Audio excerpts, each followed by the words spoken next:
یو سړی نو هغه به وي په دفتر کې اکثر مرګري به راغله او هغه سره به دا کورنۍ مسلې چې کوم دي دا به ورسره ډسکس کولې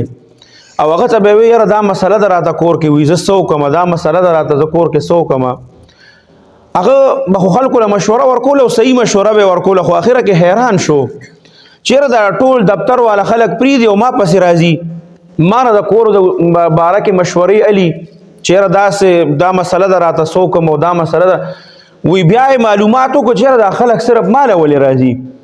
وی چې معلومات یې وکړو نو هغې کې د هغه یو ملګری و په هغه دفتر کې نو هغه ورته ووایي چې یاره دا دې ټولو ته ما ویلي دي وی څه دې ورته ویلي دي وی ما ورته ویلي چې د ده په کور کې کور والا سره ډېره زیاته ښکلې زندګي تېرېږي وی زما تاسو څه پته ده چې زما کور والا سره زندګي ښه تېرېږي چې تا ټول دفتر والا خبر کړي دي وی ما ته داسې پته لګېده چې یو ورځ ما ته ولیدې خو چونکې تا سره کور والا وه وی تا کور والا په بازار کې د لاس نه نیولې وه او روان وې نو ما وی چې وګوره د دې د واده دونه وخت وشو تر اوسه پورې هم دي یو بل له لاس ورکړی دی او په بازار کې روان دي نو د دې دا زندګي ښه په خوشحالۍ تېرېږي په خپل منځ کې ښه خوشحاله دي